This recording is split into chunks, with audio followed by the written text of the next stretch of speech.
শুধু এই রংপুর পীরগঞ্জে ওনার সুনাম আমি শুনেছি তা না, বাংলার আনাচে কানাচে 64টা জেলাতে শুধু না, বাংলাদেশে শুধু না, বিভিন্ন রাষ্ট্রে ওনার প্রশংসা চলতেছে। জোরে বলেন আল্লাহু আকবার। আল্লাহ তাআলা হুজুরের হায়াতের ভিতরে বারাকা দান করুন, পড়েন আমিন। আর জোরে বলেন আমিন। কলিজার টুকরা বাবাজিরা, তাহলে যেই কথা বলতে চাচ্ছিলাম, হযরতে বেলাল হাবশী রাদিয়াল্লাহু তাআলা আনহু নবীজিকে এতটা পরিমাণ ভালোবাসতেন, নবীজির এতটা কাছের সাহাবী ছিলেন। হযরতে বেলালের চেহারা দেখার পরে, এমন বেলালের চেহারা দেখে আমি হযরতে বেলালের কথা মনে পড়ে গেল। উনি চোখের পানিগুলি ফেলে আমাকে একটা কথা বললেন, হুজুর, আমার দুনিয়াতে জন্মগ্রহণ করার পরে আমার মা দেখলেন আমার পুরো চেহারাটা কাকের মতো কালো। আমার মা সঙ্গে সঙ্গে আমার নামটা বেলাল রেখে দিলেন। চিৎকার মেরে বলেন আল্লাহু আকবার। জবানটাকে খুলে বলেন তো দেখি, কালো ধলো ফর্সা নিয়ামত কার? আরো জোরে বলেন কার?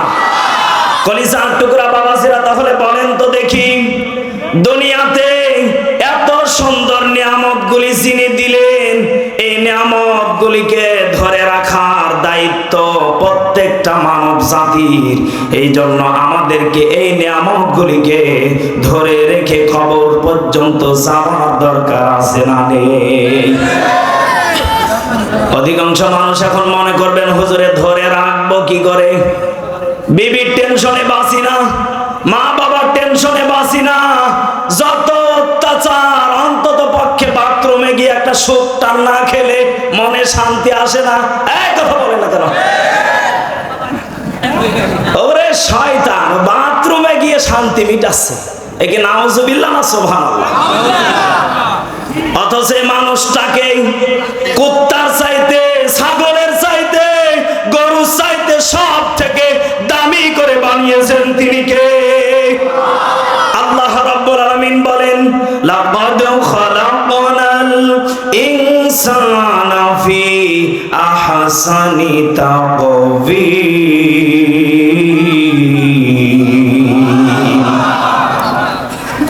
আল্লাহ রাব্বুল আলামিন জানিয়ে দিলেন, হে আমার বান্দা বান্দিরা, আমি আল্লাহ রাব্বুল আলামিন এই মানব জাতিটাকে, এই ইনসানকে আহসানি তাকওয়ীম, আমি আল্লাহ রাব্বুল আলামিন উত্তম আকৃতি দিয়ে, উত্তম সৌন্দর্য দিয়ে বানিয়েছি। যেটা আমি আল্লাহ গরুকে দেই নাই, ছাগলকে দেই নাই, ভেড়াকে দেই নাই, দুম্বাকে দেই নাই, হরিণকে দেই নাই, রয়্যাল বেঙ্গল টাইগারকেও দেই নাই, কেবলমাত্র শুধুমাত্র ইনসানকে আমি আল্লাহ এই নিয়ামতটা দিয়েছি। নিজে হাতে বান্দাকে সৃষ্টি করেছি। চিৎকার মেরে বলেন সুবহানাল্লাহ। এত বড় নিয়ামত দিলেন তিনি কে? এই মানুষটাই সব কিছু ভুলে যায়। কথা বলেন না কেন? আল্লাহ রাব্বুল আলামিন বলেন, শুধু মানুষকে আমি আল্লাহ সৌন্দর্য দিয়ে বানিয়েছি তা না, আমি আল্লাহ রাব্বুল আলামিন এই মানব জাতিটাকে আমি আল্লাহ এত দামি করে বানিয়েছি। আমি যেটা এই কিতাবের ভিতরে পেয়েছি, সূরা মাইদা 7 নম্বর পারা, 1 নম্বর পৃষ্ঠা, 5 নম্বর লাইনের 85 নম্বর আয়াতে আমি যেটা পেয়েছি, আল্লাহ রাব্বুল আলামিন পবিত্র কোরআনুল কারীমের ভিতরে জানিয়ে দিলেন, ফাআসাবাহুমুল্লাহু বিমা ক্বালু জান্নাতিন তাজরি মিন তাহতিহাল আনহার ওয়া যালিকা জাযাউল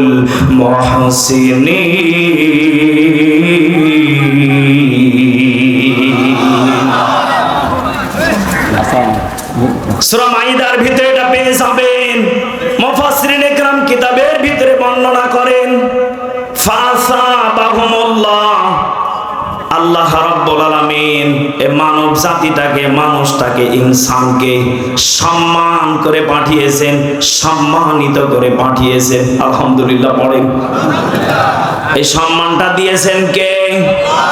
অথচ আমার দেশের কিছু নেতা দাবি করে, অমুক দল করি, অমুক নেতাকে আমি সাপোর্ট করি, আমার সম্মান যদি আপনারা এক জাররা পরিমাণ যদি ধরে রাখতে পারেন, অন্তত পক্ষে আমার নেতা আপনাদেরকে টয়লেট পর্যন্ত ফ্রিতে বানিয়ে দেবে। কথা বলেন না কেন?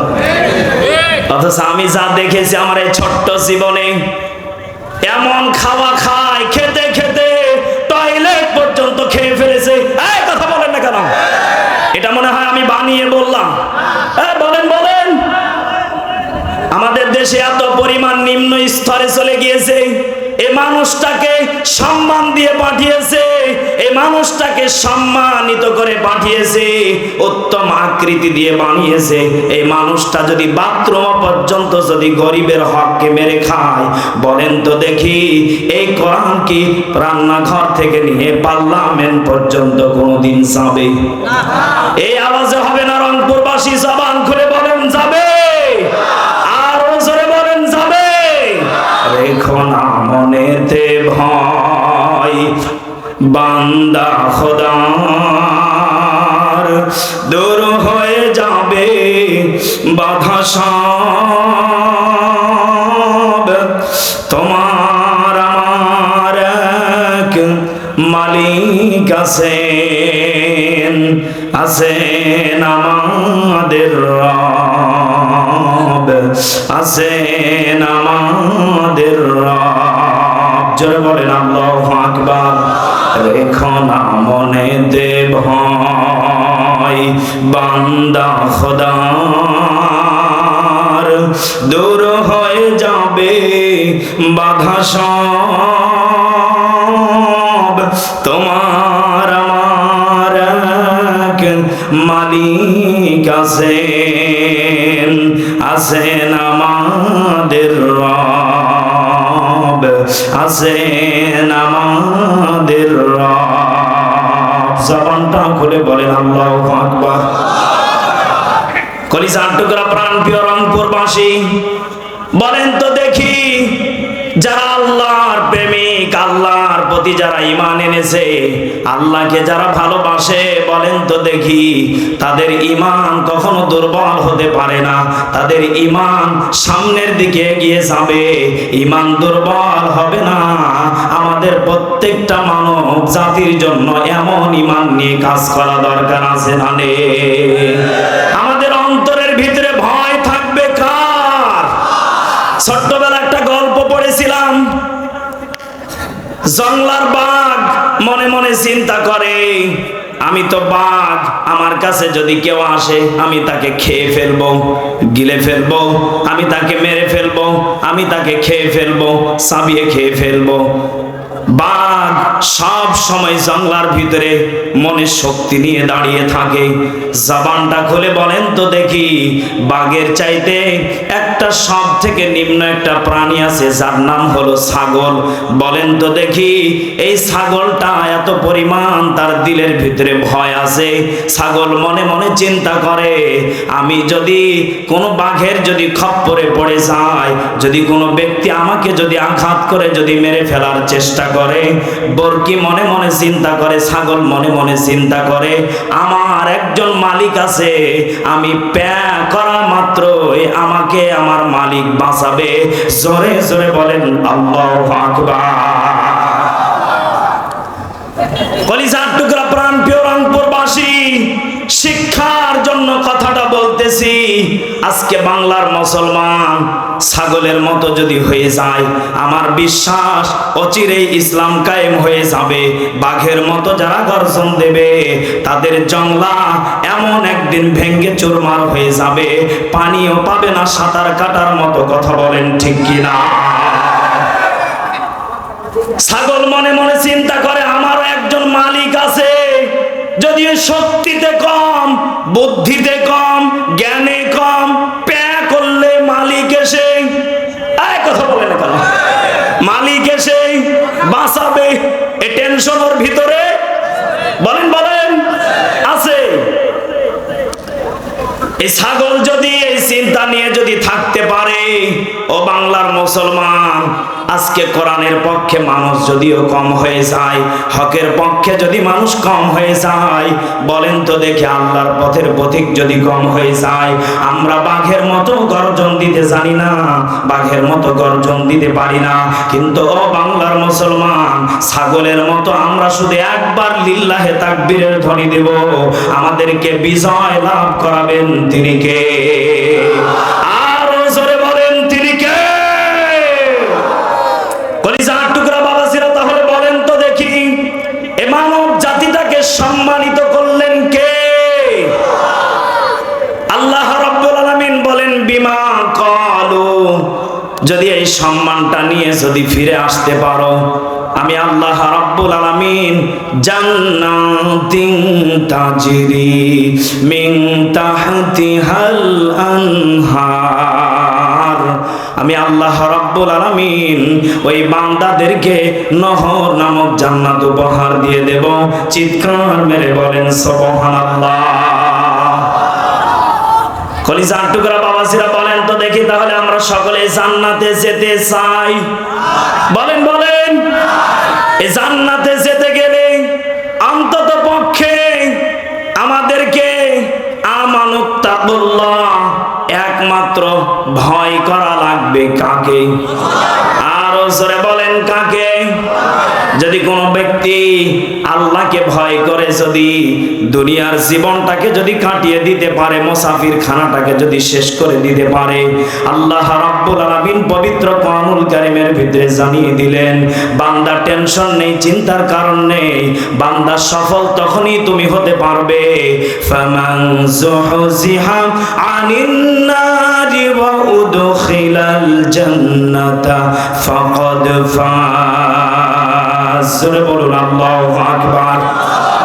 কলিজার টুকরা বাবাজিরা, বলেন তো দেখি আমরা সফল হব কখন? বলেন বলেন। হ্যাঁ, আল্লাহর আইন কায়েম হবে যখন। কি বলো তোমরা গো? হুজুর বলে কি? সফল তো হব আমরা তখন যখন আল্লাহ বলবে বান্দা যা, জাহান্নাম থেকে মুক্তি দিয়ে দিলাম, জান্নাতে ঢুকিয়ে দিলাম। ও বাংলার মুসলমান, আজকে আমরা সফল মনে করি মুসলমান হলেই। এই কথা বলেন না কেন? সেদিন আমি মাহফিলে যাচ্ছিলাম নওগাঁতে, আমার জেলাতে, একটা দোকানে চা বিরতি দেওয়ার জন্য বসলাম। একজন যুবক মানুষ দোকানে এসে দাঁড়িয়ে বলতেছে, দোকানদার ভাই এক প্যাকেট আমাকে গোল্ড ডিপ সিগারেট দেন। ওরে বাপরে, শয়তান কি গো! মনে মনে চিন্তা করলাম, আল্লাহ এটা কোন লেভেলের শয়তান। ওকে আমি জিজ্ঞাসা করলাম, তোমার নাম কি? বলে মোহাম্মদ আব্দুল্লাহ। ওরে শয়তান, আব্দুল্লাহ তোমার নাম? তুমি মুসলমান? জি হুজুর। উনি আমাকে আবার উত্তরে বলতেছে, হুজুর আমার দাড়ি দেখে আপনি টের পান না? মনে মনে চিন্তা করলাম, আল্লাহ শয়তান দেখিনি কিন্তু মনে হচ্ছে এটাই শয়তান। এই কথা বলেন না কেন? ওকে দাড়ি দেখে নাকি ভোট দেওয়া লাগবে? যে দাড়ি দেখেছে জন্য মুসলমান। কলিজার টুকরা বাবাজিরা, আপনাদেরকে যে কথাটা আমি বোঝাইতে চাচ্ছি, এই যুবক এক পর্যায়ে আমার সাথে কিছু তর্ক বিতর্ক জড়িত হয়ে গেল। যুবকটাকে আমি ডাক দিয়ে বললাম, সত্য করে বলো তো দেখি, মুসলমানের সন্তান বলে দাবি করলে ঠিক আছে, এবার তুমি বিড়ি সিগারেটের নাম সব জানো ঠিক আছে, সত্য করে বলো তো দেখি আমাদের নবীর নাম কি? আমরা কোন ধর্মের ধর্মান্ত, কোন ধর্মে আমরা এসেছি? উনি জবান খুলে বললেন, আমাদের ধর্মের নাম হলো ইসলাম। এবার বলো তো দেখি আমাদের কালেমার নাম কি? জামিনা। আর যখন সুবহানাল্লাহ, আরে ভাই জোরে বলেন নাউজুবিল্লাহ। এবার ওকে জিজ্ঞাসা করলাম, কালেমা পারো না, বলো তো নবীর নাম কি? কয় আব্দুল্লাহ। ওরে শয়তান, নবীর নাম আব্দুল্লাহ, বাপের নাম কি? যুবক এবার ডাক দিয়ে বলতেছে, হুজুর জীবনে মাদ্রাসার বারান্দায় যাইনি, আপনি এইগুলো প্রশ্ন করলে হয়তো আমি পারবো না। আমি ওকে জিজ্ঞাসা করলাম, ঠিক আছে মাফ করে দিলাম, তুমি যে বিড়ি খাচ্ছ সত্য করে বলো তো দেখি এই বিড়ি খাওয়া তোমাকে শিখিয়েছে কে? ও বাংলার মুসলমান, আজকে আমাদের সমাজের ভিতরে কিছু ধনাঢ্যমান ব্যক্তি আছে, হয়তো এটা অনেকের গুরুত্ব পয়েন্ট কাছে লাগতে পারে, মনোযোগ দিয়ে শোনেন। আমাদের দেশে অনেক কোটিপতি আছে, অনেকে জমির মালিক আছেন, বাড়ি গাড়ির মালিক আছেন, অনেকে যারা কর্মচারী দিয়ে কাজ করান, এমন ব্যক্তি আমাদের সমাজে আছে না নেই? 50 বিঘা 30 বিঘা 40 বিঘা জমির মালিক। একজন গরিব ব্যক্তি তার বাড়িতে ফজরের পর থেকে নিয়ে সন্ধ্যা পর্যন্ত কাজ করার জন্য তার কাছে যায়। এই ব্যক্তিটা সত্য করে আমার হাত দুটো জড়িয়ে ধরে বলতেছে, হুজুর আমি বিড়ি খাওয়া এটা আমার নেশা না, বিড়ি খাওয়া হলো আমার পেশা। হুজুর কেন পেশা বললাম? আমি যখন জমিতে যখন ঘাস ধরি, আমার মালিক 10টা মিনিটের জন্য 5 মিনিটের জন্য যদি মাজার সোজা করার জন্য যদি দাঁড়ায়, আমার যেই মালিক আমাকে কাজে লাগিয়েছে উনি আমাকে গালি দেয়, বকা বাধ্য করে, বলে তুই তো সারাদিন দাঁড়িয়ে থেকে কাটিয়ে দিলি। ও বাংলার মুসলমান, এই কারণে আমি বিড়ি খাই, অন্তত পক্ষে 5 থেকে 10 মিনিট রেস্ট নেওয়ার জন্য। চিৎকার মেরে বলেন নাউজুবিল্লাহ। আজকে আমরা যারা মালিক বলে দাবি করি, আপনাকে আল্লাহ দুনিয়ার কিছু সম্পদ দিয়েছে, এর মানে এই নয় আপনি গরিবের প্রতি জুলুম করবেন, গরিবের প্রতি আপনি আঘাত আনবেন, গরিবের প্রতি আপনি জুলুম করে তাকে কষ্ট দিবেন। এটার নাম আপনার কোটিপতি সম্পত্তি নয়। কথা বলেন ঠিক কি না? আপনি যে সম্পদ পাওয়ার পরে আপনি একজন গরিব মানুষকে, নিরহ মানুষকে আপনি বিড়ি খাওয়া শিখালেন, বলেন তো দেখি এই সম্পন্ন গুনার ভাগীদারি এইরকম শিল্পপতি হবে? জবান খুলে বলেন ঠিক কি না? কি কষ্ট হচ্ছে আপনাদের? এজন্য কলিজার টুকরা বাবাজিরা, এই শ্রেণীর ব্যক্তি আমাদের সমাজে আছে না নেই? বলেন বলেন, আছে না নেই? যারা এই স্বভাব নিয়ে এখনো সমাজে বেঁচে আছেন, একটু চেঞ্জ করেন, একটু বিবেকটাকে নাড়া দেন। কারণ আপনি এখনো সফল হতে পারেন নাই। আপনার জমি আছে বলে আপনি সফল না, আপনার বাড়ি গাড়ি আছে বলে আপনি সফল না। সফল তো তখনই আপনি হতে পারবেন, মুসলমান বলে দাবি করেছেন, এর মানে সফল না। ফামান যুহজিহা আনিন নারি ওয়া উদখিলাল জান্নাতা ফাকাদ ফাজ। জোরে বলুন আল্লাহু আকবার। আল্লাহ রাব্বুল আলামিন জানিয়ে দিলেন, বান্দা সফল তখনই হবে জাহান্নাম থেকে যখন মুক্তি পাবে, জান্নাতের গেটে যখন ঢুকবে। চিৎকার মেরে বলেন আল্লাহু আকবার।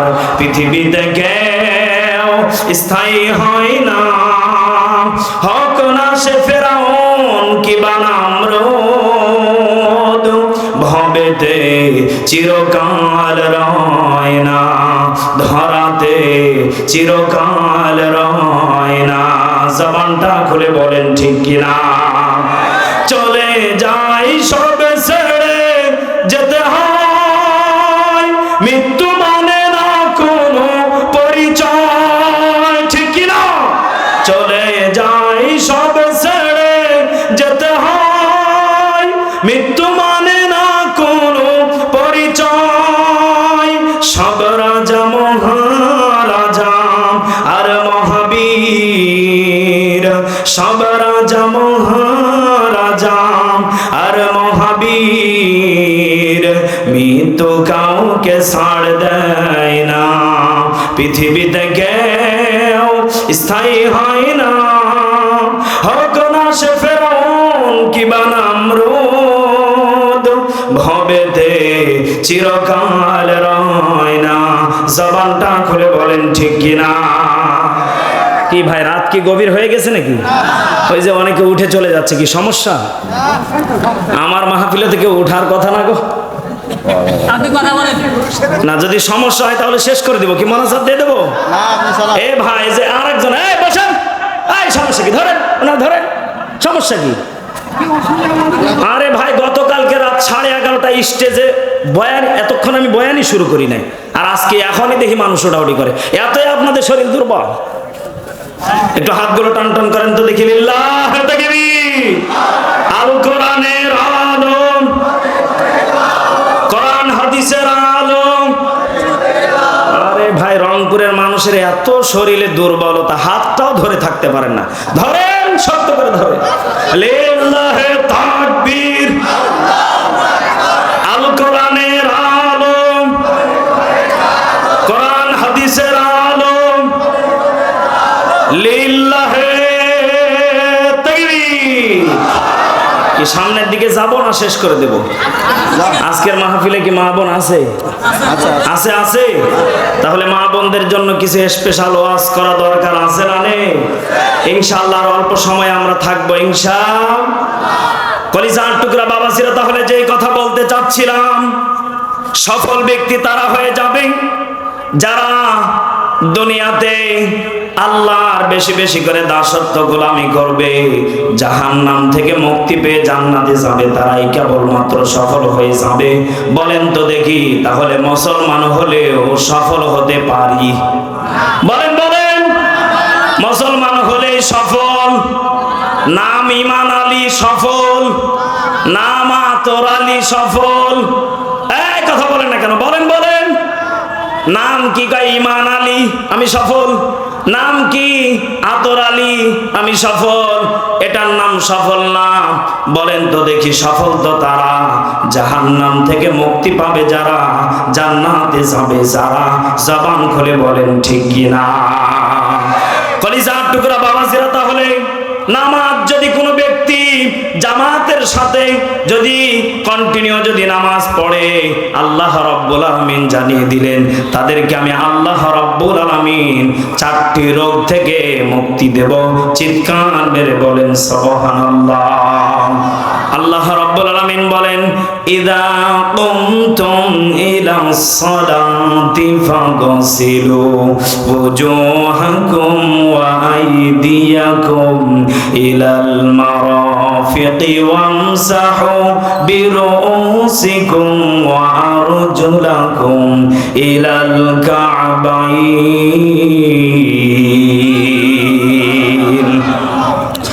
কলিজার টুকরা বাবাজিরা, তাহলে বলেন তো দেখি, আমরা যারা নামাজ পড়ি, আল্লাহর পক্ষ থেকে 1500 বছর আগে মুখমণ্ডল ধোয়ার হুকুম দিলেন কে?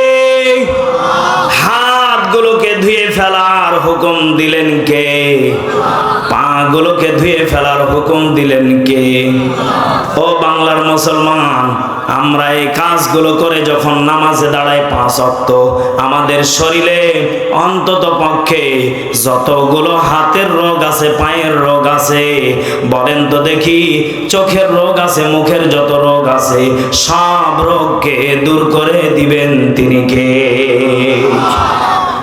অথচ আমার দেশের মুসলমান 5 ওয়াক্ত নামাজ পড়তে চায় না, ওযু করতে চায় না, মুখ ধুতে চায় না, হাত ধুতে চায় না, পা ধুতে চায় না।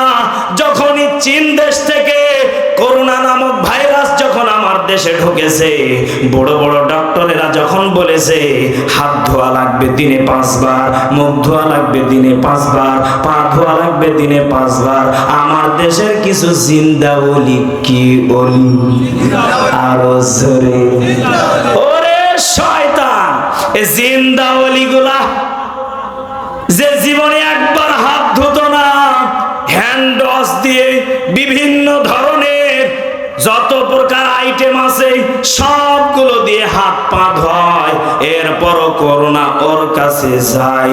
জবান খুলে বলেন ঠিক কিনা? এবার বলেন তো দেখি, যারা এইগুলো ইহুদিদের, ইসরায়েলদের প্রোডাক্টগুলি দিয়ে হাত ধুচ্ছে, তাদের কথা মতো মুখ ধুচ্ছে, পা ধুচ্ছে, বলেন তো দেখি, আল্লাহর কথা 1500 বছর আগে যেটা শিখিয়ে দিয়েছে আমার দেশের মুসলমান সেটা মেনে নিয়েছে ঠিকই, কিন্তু ডক্টরের কথায়, হুজুরদের কথাই নয়। কথা বলেন ঠিক কিনা? আমরা এখন বলতেছি হকের পক্ষে থাকেন, কিছু কিছু মানুষ বলবে হুজুর হকের পক্ষে আছি, কিন্তু 1 কাপ চা পেলে আমি উল্টে যাই। এই কথা বলে না কেন? ওকে যদি বলেন ভাই হকের পথে থাকেন, ও বলে হকের পথে আছি, যদি ওর বউকে 1 খান যদি শাড়ি গিফট করে দেয়, বলেন তো দেখি হকের পক্ষে আর আছে না? আর আস্তে কোন আছে না নাই।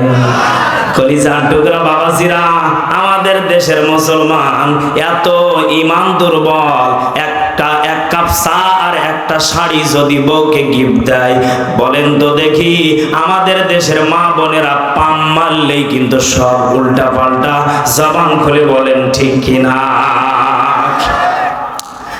কলিজার টুকরা বাবাজিরা, মা বোনদের বিষয়ে আমি ছোট্ট ছোট্ট আপনাদের কাছে একটা টিপস দিয়ে যাই। নারী জাতির জন্য আপনাদের কাছে কেমন গ্রহণযোগ্যতা তাদের একটু আপনাদেরকে বলে দেই।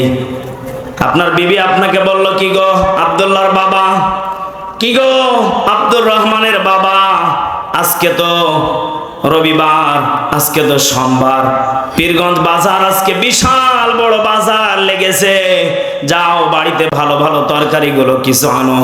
বিবি সব কিছু লিখে দিয়েছে, বিবির মন মতো সব কিছু বাজার করেছে। বিবি একটা মাত্র জিনিস আপনাকে আনতে বলেছে, আপনি বিবির সেই জিনিসটা আনেন নাই, সেটার নাম কি বলে দেব? আওয়াজ হচ্ছে না, কি বলে দেব? প্যারাশুট তেল। কোন তেল?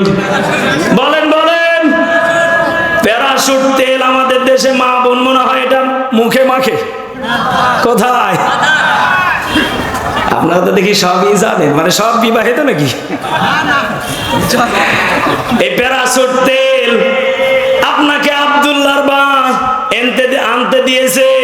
আব্দুল্লাহর বাবা, আপনি বাজারে গিয়েছেন, সব কিছু বাজার করেছেন, বাজার শেষে প্যারাশুট তেলটা আনতে ভুলে গিয়েছেন।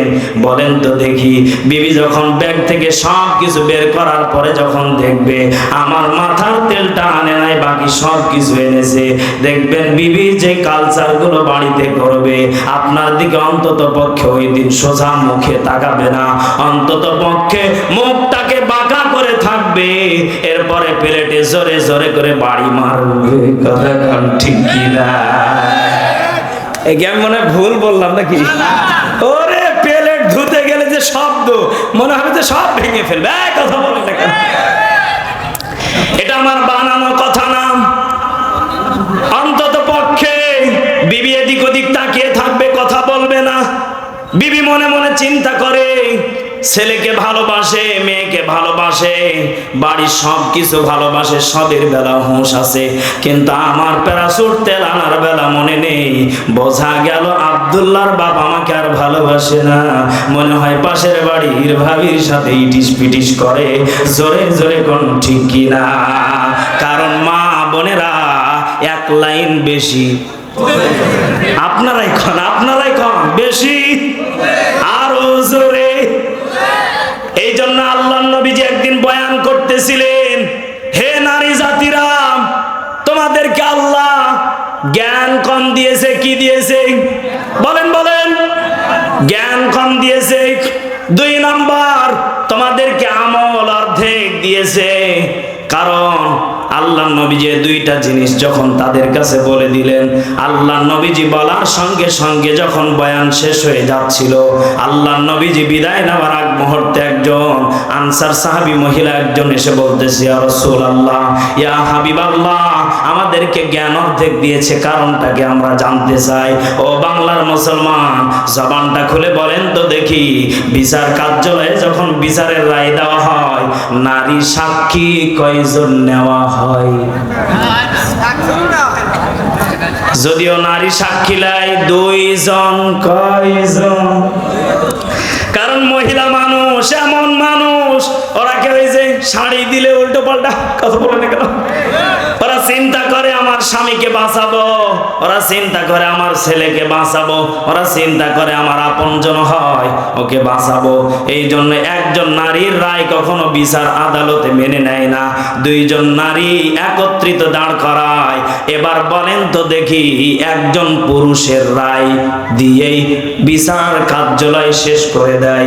বোঝা গেল 2টা নারীর সমান একটাই পুরুষকে আল্লাহ রাব্বুল আলামিন জ্ঞান দিয়ে, মেধা দিয়ে দুনিয়াতে পাঠিয়েছেন। জবান খুলে বলেন আল্লাহু আকবার। এখন তো আপনারা মনে মনে হাসতেছেন, মা বোন রাগ করতেছে না, শেষের দিকে যাচ্ছি, মা বোনদের দাম কত বেশি এটাও বলে দেব। 2 নাম্বার, আল্লাহ নবীজিকে জিজ্ঞাসা করলেন, ইয়া রাসূলুল্লাহ, আমরা আমলের দিক থেকে কম, কারণটা কি? আল্লাহ নবীজি বললেন, ও আমার আনসার সাহাবীরা